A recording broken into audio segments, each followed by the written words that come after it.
good morning, evening, afternoon, wherever it is that you are located. We are here with WTF Walk the Floors, where you will find all things hospitality training related from east to west. I'm Michele Kline with Kline Hospitality, and I'm here with my co-hostess, Stephanie Leger, with First Rate Hospitality. And today's topic is openings and renovations. Oh, Hello, yes. Stephanie. Hi, Michelle. Nice to be back for another episode. I think this one's going to be a fun one. And we're so excited that we have Peter Curtis on as our guest speaker to be talking about his experience with going through both hotel openings and renovations. And a fun fact is Peter is actually my first boss that hired me when I was 17 in the hospitality industry, which we know So was he's like just last responsible. year. So thank you so much, Peter, for coming on our show today and being able to Mhm. talk about this topic with the hotel openings and renovations. But Of I'll course. leave it to you right now, talking about your background in the hospitality industry. Sure. I've actually been in the hospitality industry for about 28 years now. I started at Disney on the Disney College program back in 1994. I was a lifeguard at Typhoon Lagoon, of all places. Yes. Moved up to guest relations because I realized lifeguarding, hospitality, if I really wanted to move up, I had to make a change and get into something that was a little bit more fulfilling for me. So I jumped into guest relations at Disney and ended up leaving Disney in, 2001 from the Disney Sports Complex. I was a competition manager and worked on Walt Disney World Marathon. I was the operations manager for that, Atlanta Braves spring training, all kinds of stuff at Disney. It was fun. A lot of work on events, 18 hours a day, 7 days a week. And I decided, you know what? It's time to make a move into hotels. And that's where I went to the Ritz-Carlton in Naples, where I met somebody on here. But Ritz-Carlton in Naples, and I was the recreation, I was kids club coordinator. Then within a year, I was the director of recreation at the Ritz-Carlton Naples. I stayed there for about 3 years. It's kind of what I guess for me, about 3 years I stayed there. I then moved over to opening a Ritz-Carlton, and that was the Ritz-Carlton here in Orlando. I was part of the opening management team, which we'll get into a little bit more later on how that went and some of the things. But then I went over to the Breakers Hotel in Palm Beach for about 3 years. I was the assistant director of beach and bungalows. It was fun. It was outside. It was hot, very, very hot. A And lot of humid. moving chairs, and but it was fun because I was doing everything that my team was doing. I was on the beach dragging chairs from one end to the other, and got to know a little bit more about hard work on the beach. And then moved down a little bit further south to the Boca Raton Resort and Club, which was a Waldorf Astoria, and now it's Boca Raton Resort and Club again. And I was in charge of the entire outside area again. Don't know why, but blonde hair, light skin. I guess that's where I chose to be. So ended up being on the beach again. And then I stayed there for a few years until I just got an opportunity with a boss of mine from the Boca Raton Resort and Club to go to the Waldorf Astoria back up in Orlando and became a food and beverage general manager. So that was my first endeavor into F&B, which was a whole different genre that I was not used to until I got up there, but he gave me a shot. We flourished. I went over to the Hilton Bonnet Creek, right next door, took over a $2.5 million food and beverage outlet, and then left the hospitality hotel industry for a couple years, still in hospitality, but I took over as general manager of Clear, which is a biometric technology company at the airport that gets you through the lanes quicker. And I was the GM at MCO here in Orlando, the airport. And then in 2018, I got an opportunity to get back into what I love, which was hospitality with a water park opening, almost like I went all the way around a circle from Typhoon Lagoon and ended up back at a water park in Orlando, actually right near the Margaritaville Resort in Kissimmee. And I helped open up that property And then I finally moved over to business development and real estate, which is what I'm doing now for rental resorts and P4L Realty. So I'm still working with a hospitality company, but a different genre, dealing with vacation home rentals and real estate and selling short-term investment properties and trying to grow this company. And if you follow me on LinkedIn, as you all do, we've been adding a lot of resorts to the portfolio. So that's my experience. That's where I come from and why I love this topic about openings and renovations, because it's certainly fun. You learn a lot and you learn about your team. So that's kind of me in a nutshell. Awesome. Well, thank you so Wow. much, Peter. This is great. I mean, it's a great person for you to being able to talk about the experience of openings from resorts, different locations. Mhm. So let's get into it. Okay. So Absolutely. first off, we have the hotel is going to be opening, but there's a lot of pre-opening things that need to get done, and even with your staffing as well. So talk about a little bit that if you are given the assignment, okay, here we're going to open this hotel, and now you want to start hiring your staffing, what are some tidbits that you have for our viewers when it comes to hiring? And I know one thing is make sure that it's not too late. Yeah, and that's really, really important. One of the things that for me that was really important, being part of an opening, is a timeline, right? That we learned from other openings that we can hand off to each hotel when it's going to open. It's very important because we learn every time that we do an opening. The ones that I've done, we took the playbook, as we called it, and we adjusted based off of the area that it was in, the size of the hotel, whatever it is, but we made adjustments. And that comes with hiring too. Like, hiring is so important. You got to make sure that you have yourself there at pretty early on in the design phase, but then you need to have your supervisors and your immediate management team on board with you, so you can create that camaraderie and that team atmosphere, so that when you start hiring a team, you're hiring everybody as one team. In other words, your leadership team's all on the same page. So when you bring in these new staff members as part of opening, you don't want 5 different messages. You want one message going to every single person that you're bringing on board, so you don't lose employees right off the bat, because you really want them to feel like this is huge. You're opening a property.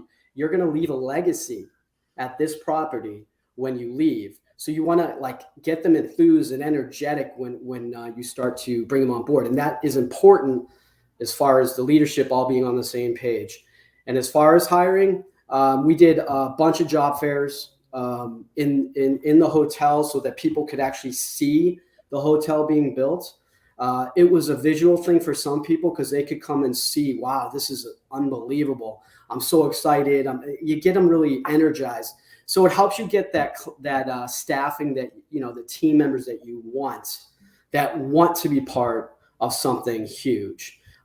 It takes a lot of work. You have to work closely with your HR team, and you're going to put in a lot of hours. At the end of the day, you're going to be there from 6 a.m. if you even sleep, from 6 a.m. to 11, 12 o'clock, and then you do it again. And you're doing that so that when you get closer to opening, it's simple. It's an easy turn on the lights and get ready, because you've trained everybody, you brought them on board. So really, it's a lot of work, a lot of job fairs, a lot of social media, and being there. At the end of the day, as a GM, I never expect that my leaders will do everything. I'm there right next to them every single moment, so that we're all one team. And then when we hire the team, we bring them in and create another one team. We don't want 5 different things going on. So that's kind of where hiring comes into play.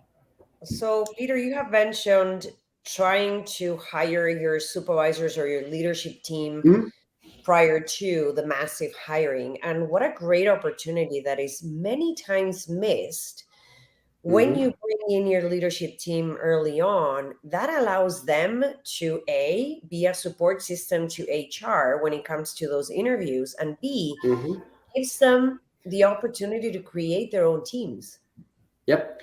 So now 100%. they're part of the process. Now they're part of also deciding who is going to work great with them based on their way of thinking or their own weaknesses, so that they can bring people in that are, have the strengths that perhaps they don't Mm-hmm. have, and how do you complement those teams. So that's often an area of opportunity that is missed when it comes to an opening, when we don't bring in the leadership team sooner than the massive hiring. And then the other thing is, Mm-hmm. based on what you were saying, triggered me to think how many times one of the issues that we see, and I know, Stephanie, you've seen this before, is we bring the amount of team members to cover the specific positions within the schedule.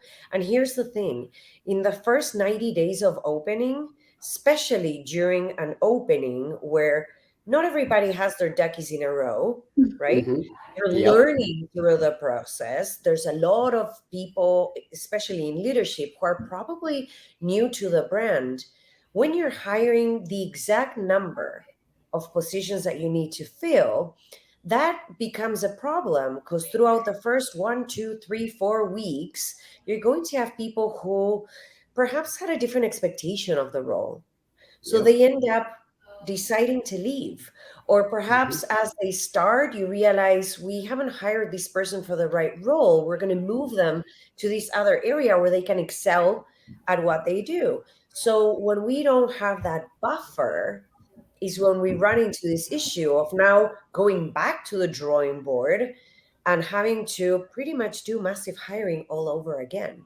Mm-hmm. Mm-hmm. 100%. I've seen it happen multiple times where you have a budget for labor and you try to meet it a little bit under or whatever you're trying to do, and then like you said, it's a lot of hours, a lot of craziness going on when you're doing openings and stuff like that. You absolutely are going to lose some employees who just didn't think that once it was going to be like it turned out to be. And or as you said, um, I know that one of my employees where I worked before, we realized they were going to be a great asset for the front desk.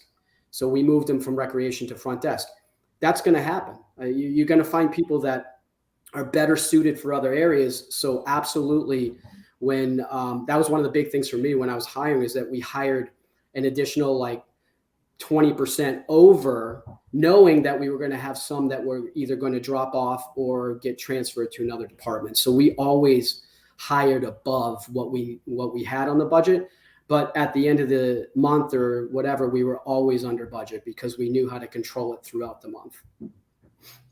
And I think also too, what going along those lines is the proper expectation as Mm-hmm. well. Is so there is that stigma is, oh, it's a hotel opening, I'm gonna be able to now work my Monday through Friday 9 to 5 because there's no guest that's in the hotel yet. And it, Right. like you said, Peter, there's a lot of work that needs to be done. And I Uh-huh. think that the management, when they start going in and they see that it's a hotel opening, they're like, great, I got a year before a guest even comes in here, which is true.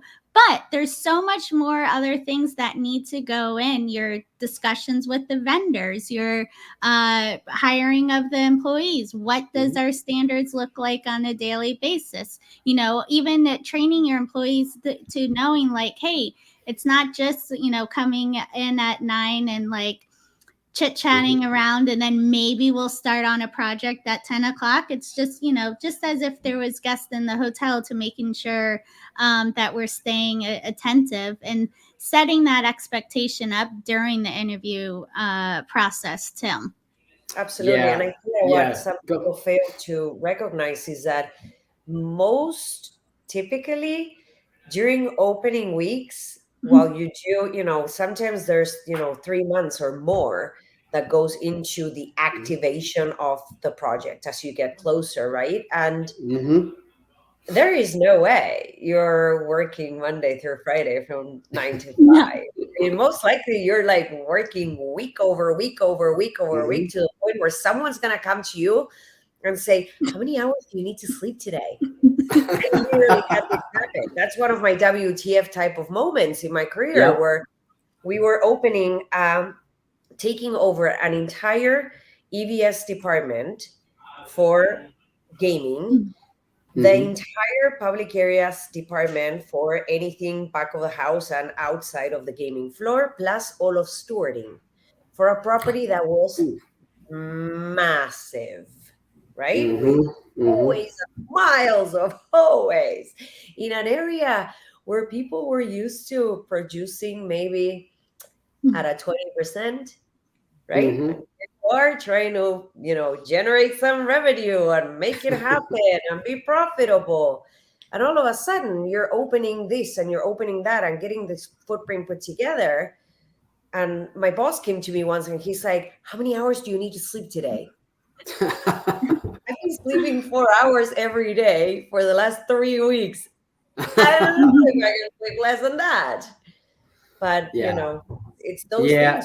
Clearly, like you're saying, Stephanie, you have to set those very clear, defined expectations so that when you get there, you can, not only survive by drinking an energy drink every single hour of the day, but also know what you're up for. Yeah, 100%. I agree with everything that you said. Beyond that, I don't drink anything with caffeine in it. Never have. Don't ask me why, but I don't. I just have, my wife doesn't understand. She drinks a lot of coffee. I just never have. I just have a lot of energy. And I'll tell you, you had mentioned one of the things for me with the team members and the leadership, something just rang in my head that, one of the great things about bringing the leadership in earlier and stuff like that is it creates almost a sense of ownership at the property. Bringing them in early and letting them help build everything, as you mentioned, the teams that they kind of hire and whatnot. It's such a great way to build a pipeline to leadership too, right? They come in as a supervisor, let's say, from another area, another place, and they come in, open it up, and they feel that passion and that ownership. I tell you, some of the individuals that I've hired in the past, including Stephanie and like that, have really flourished in hospitality, because one of the big things for me is getting them in the door and then getting them to take over for myself. So when part of an opening, by all means, I want to get the right leadership in there below me, but I also look to them to be the next general manager, the next director. And again, it's all about passion during opening. The hours that I put in, and it was a WTF moment, as you said. I worked 3 months straight, 16 hours a day for 3 months in a row. I did it, and I got through it. But then listening to my leaders were doing the same things. So I decided as a general manager to make the decision to give them a little break, because I felt like it was going to be like, we're burning them out before we even open. And I said, that was like, I'm changing the philosophy here.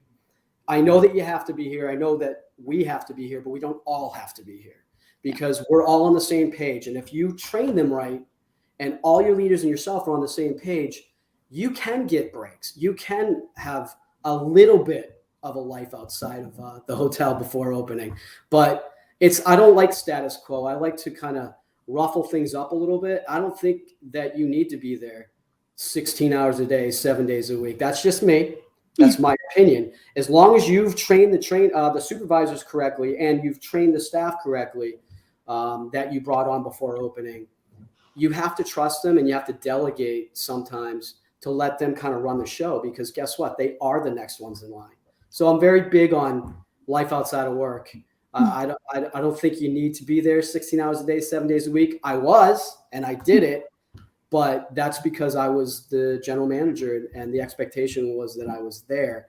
But I wanted to make a little bit of a change and a little bit of a ruffle of the feathers and let my supervisors take a day off, so that they could regroup, re-energize, and come back working even harder. Perfect. Definitely. So, what is your WTF moment in openings? Do tell. Well, when the product didn't arrive on time. Oh, that happens, yeah. Yeah, some housekeeping carts. Here we are supposed to open, and we did open with no housekeeping carts. So. And you're on the phone with purchasing, and you're talking about them and their family and everyone involved in their life.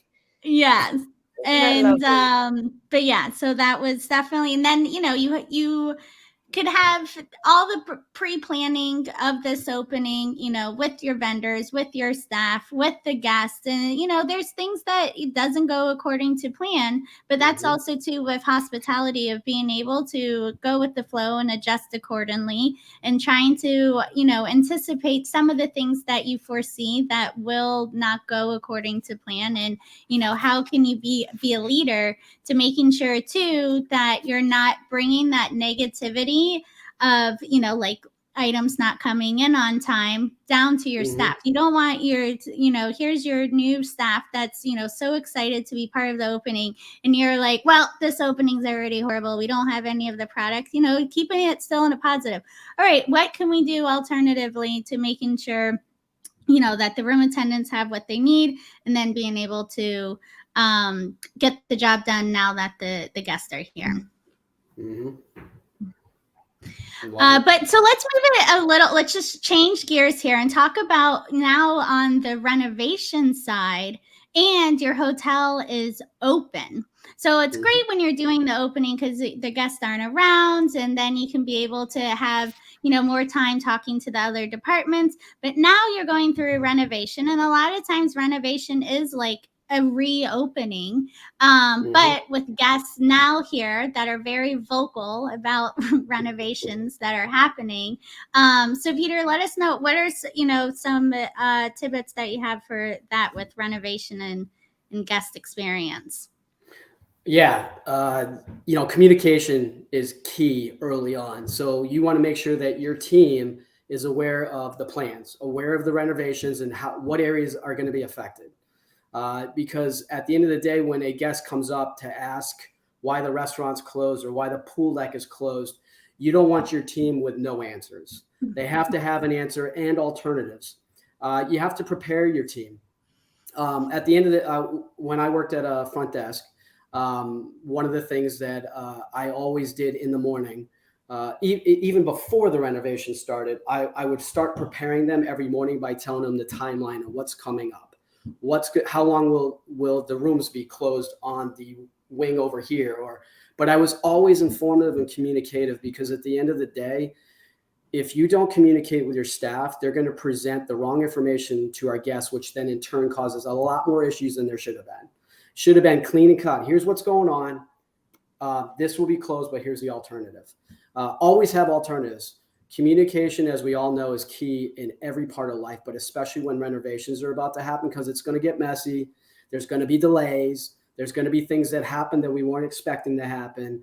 And then you might have a guest come up who said, well, they told me that the restaurant was going to be open today. Like, yeah, but it's been delayed. But I always want to make sure my team's informed step by step. Where are they in the renovation? Will it be extended? Will it not? When is it going to open? What can we give them as alternatives? So at the end of the day, it's really just about being communicative. And I hate to make it that simple, but honestly, that changes everything. If you're not communicative and you're not an active leader, it's going to cause a lot more headaches than you ever would have had if you would have just trained your team, had your morning lineup, gone over everything that was going on, and made sure if they had any questions that they could ask them then. And if you didn't have the answer, you get it from somebody else, that like maybe somebody in a food and beverage outlet where the outlet's closed, and you get the answer from them. And bring I used to bring the not the I used to bring the not the construction manager, but the project manager into my teams, so that project manager could explain everything that's going to be going on and show them and go through the timeline. And again, it created a little bit more calmness for the staff, because now they were informed. When you're not informed, you get very nervous. So, and you have a lot of problems with trying to give out a good answer. So that were the kind of some of the things that I used to do when renovations were going to happen. Also, how important it is to make sure that the communication not only stays within the property, but it goes outside of those boundaries. Mm-hmm. Like anyone who's in sales or any of the OTAs, if you're going to have your pool deck under construction for X amount of time, it's important for the guests to know that, so that they can make the right decisions, and we don't affect their experience when they come in, and now they're getting upset at the front desk because the front desk is now informing them that, yeah, actually, well, how long have you known about this renovation? Well, like a year already or more, right? So avoiding those moments by extending that communication outside of our property boundaries, I think is key as well to keep in mind. Absolutely. Exactly. And even that communication with Peter, you had mentioned, the alternatives as well. So even with the OTA of saying, yes, our pool is being closed for renovation. However, we're partnering with the gym that's right across the streets, or the hotel, happens to be a sister property. And like what those alternatives are, I think of having them ahead of time, it also too builds the employees' confidence when they are having those challenging conversations with the guests that, had an expectation of not being having renovation, but now the staff is able to provide those alternatives right away before they can even say anything else. Absolutely. Michelle, you got any other WTF moments for renovation or opening? Oh my gosh, I'm sure I have so many, but for the sake of time and respect of our audience, and hoping that, maybe we do a Renovations 2.0 episode. But thank you so much for being here with us. Is there anything else you want to add, or maybe tell us a little more about perhaps how people can find you? Then we can wrap it up after that.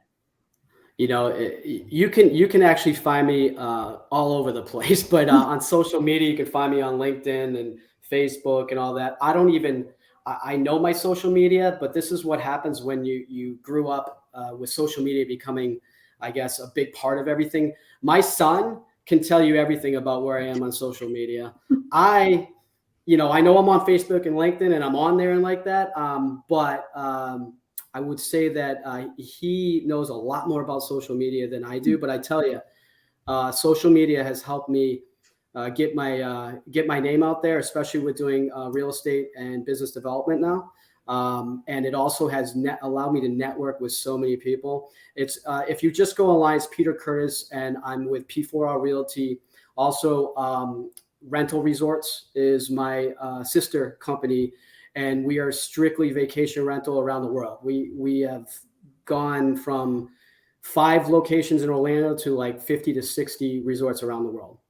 So you just search my name and you'll find me, and I'm open to networking and talking, and I'm a ball of energy. I'm outgoing. I don't like sitting down for long periods of time, but it's only because I love hospitality. I love what I do. It's awesome to take care of people, take care of guests, and take care of team members, and also to see individuals like somebody on this screen named Stephanie, who I originally hired way back when she was 17 years old. It's awesome. It's awesome to see individuals that I hired flourishing in hospitality. It's wonderful, and I learn a lot from them as well. It's not me teaching them; it's also them teaching me. So that's it. That's just me in a nutshell. And love to, if you ever have another subject and you need somebody to come on at 100%, would love to come back on and talk with you all. Super. Thank you so much. What is your son's name? Dylan, Dylan. All right. Everyone out there who's trying to get a hold of Peter Curtis, let's make sure that we'll connect you with Dylan. Dylan, yeah. Surely you will know where he's at. Yeah. He's my assistant. Thank you.